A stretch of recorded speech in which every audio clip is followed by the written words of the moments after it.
Hello YouTube, it's time for another installment of Embarrassing Fanfiction, where I read to you embarrassing fanfiction that I wrote when I was 12 years old. This week we are on chapter 3 of the story of Harry and Ginny's love life, in which I discuss them playing Truth or Dare, and then Harry and Ginny in the last chapter went to Hogsmeade and made out with each other, and they told each other how much they love each other and how they've been in love forever, which I don't understand. And then Ron and Hermione, they talk about how they've been in love with each other and they think they're really hot and they make out.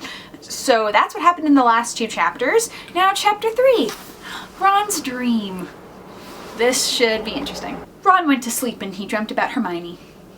Ron, stop it, Hermione said, laughing as Ron rubbed her back gently. He just laughed and kept rubbing.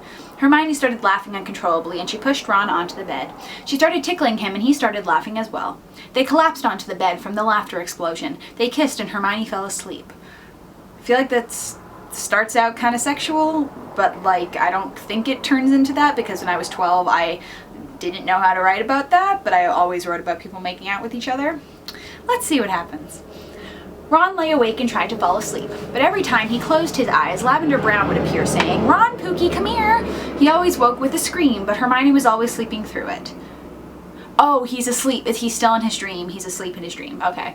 But that night, Hermione awoke. "Ron, what's wrong? Is there a problem, Pookie?" Hermione said in Lavender's voice. Okay. "Lavender, what are you doing in Hermione's body?" Ron questioned while trembling. "I'm trying to get you. Can't you tell? I want you, Ron. Ditch Hermione and come away with me.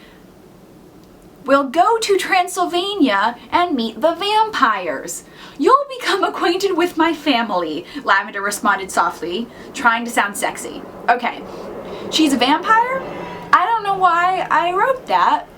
Maybe because at the same time I was reading Twilight? Let's keep reading.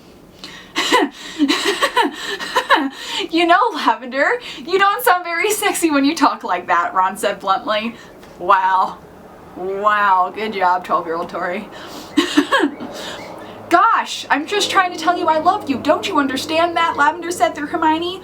Hermione instantly turned into Lavender.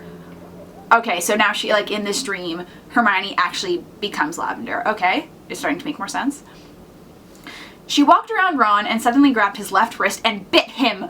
That was when Ron figured out that she was a vampire. Okay, you didn't figure it out when she said, "We'll go to Transylvania, we'll meet the vampires, and I'll introduce you to my family." That's weird. "Lavender, what have you done to me? Ow, my hand hurts so much. Why did you bite me?" Ron screamed while writhing in pain. "To teach you a lesson. You will do as I say, you hear?" Lavender replied. "Yes, master, I will follow you wherever you go," Ron answered as if under a spell. "Good night, Ronald, for good," Lavender yelled, holding up a silver spear. She lifted the spear. ...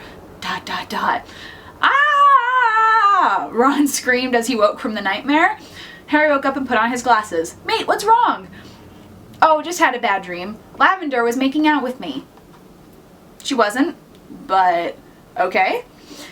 "Do you think that means something?" Ron asked Harry. "I think it means you might have a connection with Lavender that only she knows." How does that mean that? Also, Harry, you can't interpret dreams, you dumbass.